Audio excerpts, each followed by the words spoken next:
And action! James Gunn doesn't just tell stories with his movies, he promotes the people closest to him. From Marvel to DC, his brother, wife, and lifelong friends dominate the screen.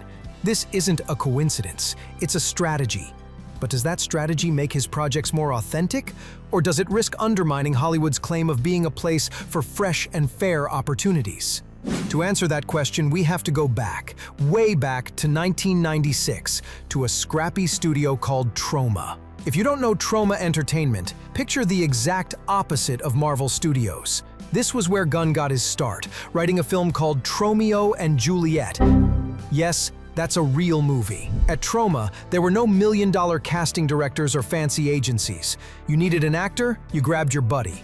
Productions were held together by the passion of a small, dedicated group. It was here that Gunn learned the value of working with a trusted, close-knit team willing to do whatever it takes to get the film made. A decade later, that scrappy DNA carried him into the big leagues. In 2006, he finally got his shot at a real feature, Slither. Slither was a wonderfully disgusting horror comedy about alien parasites taking over a small town. Sounds simple, right? Wrong. This movie had to be scary and funny and gross and heartfelt, sometimes all in the same scene. Who did he call? His tribe. He brought in his friend Michael Rooker, an intense method actor who could sell both the horror and the heart, to play the central infected husband.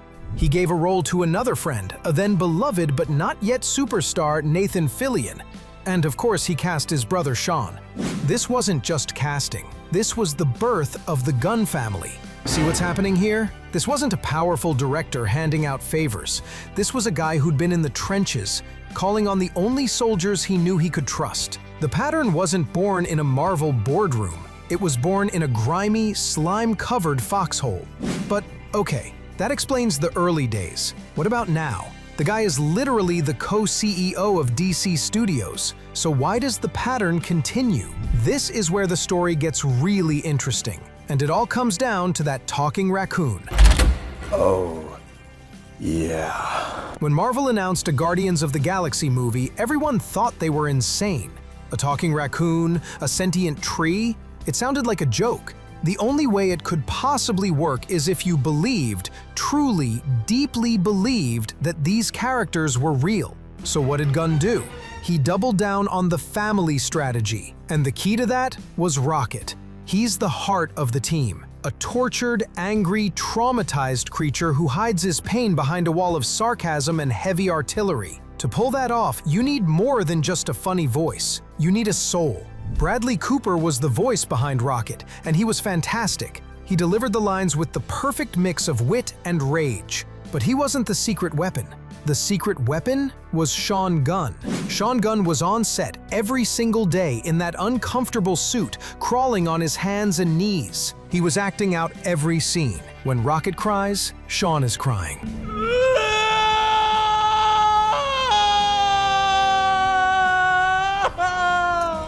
When Rocket screams in rage, Sean is screaming.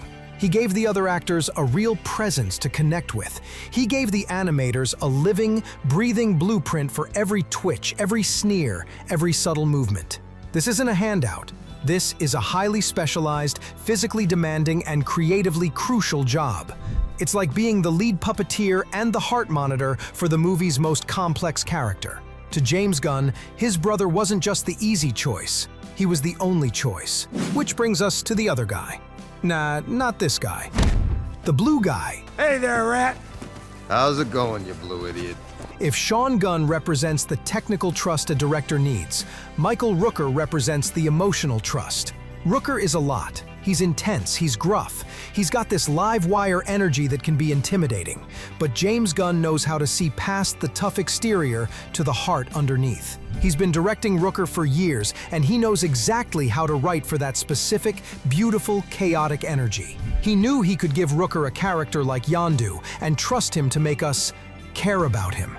And that trust pays off in one of the most powerful scenes in the entire Marvel Cinematic Universe. You know the one, Yondu's sacrifice. He may have been your father, boy, but he wasn't your daddy. That scene should not work. It's a blue alien with a magic fin sacrificing himself in the cold vacuum of space for the guy he kidnapped as a child. It's objectively absurd, but it was devastating. Because of the years of trust between a director and his actor. That single moment is the culmination of a decade-long creative partnership. It's what happens when you build a team based not on resumes, but on relationships. You get magic. You get moments that stick with you long after the credits roll. But here's the twist. If you think Gunn saves that emotional weight only for humans, think again. His animal characters, from Rocket to Weasel, carry just as much heart. I actually broke that down in a previous video, which I'll link in the comments and description if you want the full story.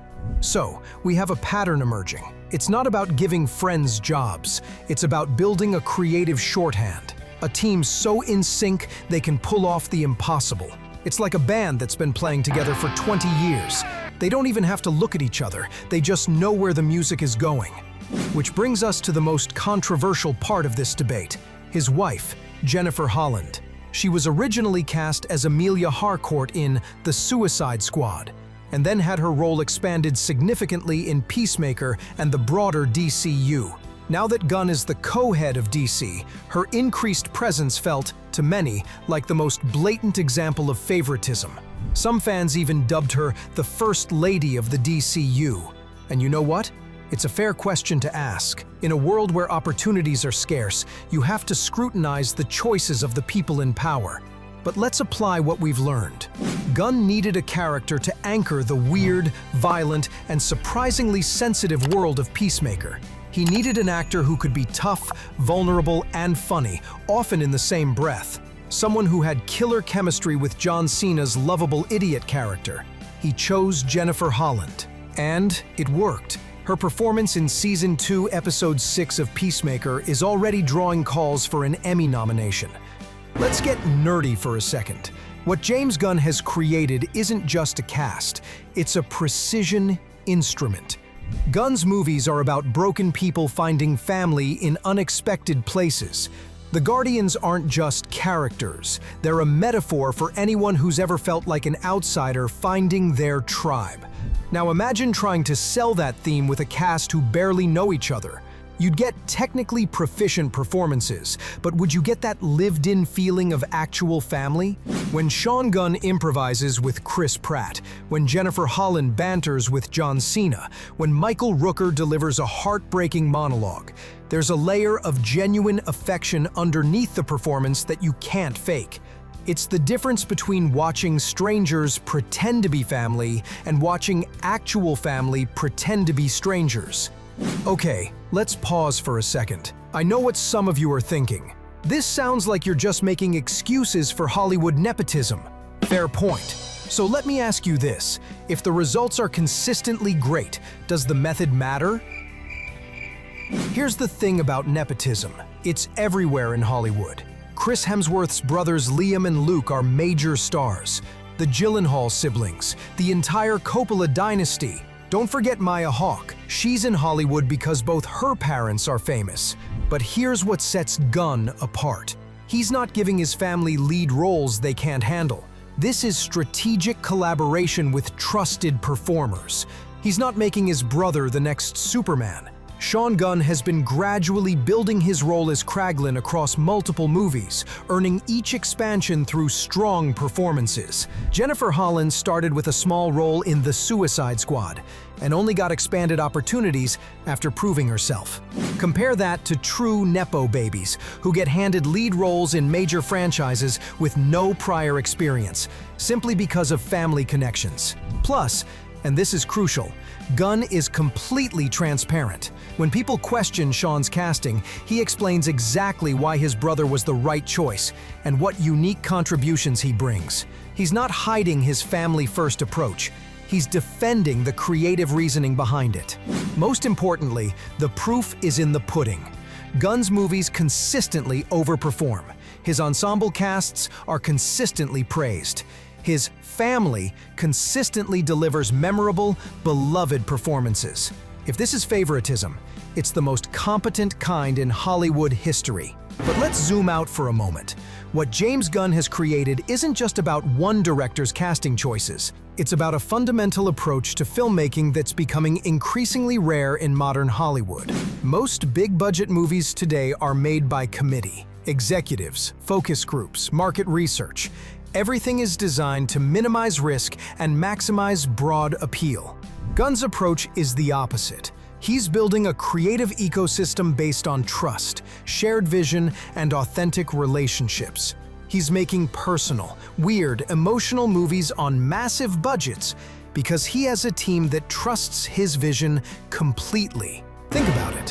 When Disney fired Gunn from Guardians Volume 3 over old tweets, his entire cast publicly supported him. Chris Pratt, Zoe Saldana, Dave Bautista, A-list stars who could have stayed quiet to protect their careers all went to bat for him. That's not just professional courtesy, that's family. Which brings us to the present day. James Gunn is now co-CEO of DC Studios. He's rebuilding Superman, rethinking Batman, and planning a decade of interconnected movies and shows. And yes, he's bringing the family along for the ride.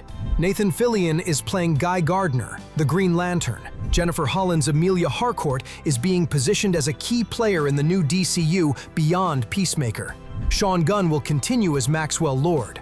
Bradley Cooper plays Superman's father. There are even rumors Chris Pratt might be joining the DCU, and he's even said he'd be open to the idea, so long as the timing and the role made sense. But here's what the critics are missing. DC hired James Gunn specifically because of his track record. They want the magic he created with Guardians and the Suicide Squad.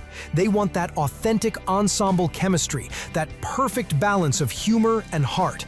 You can't separate Gunn's success from his method. The family isn't a bug in his system, it's a feature. Here's some perspective. James Gunn is far from the first director to work with a consistent cast.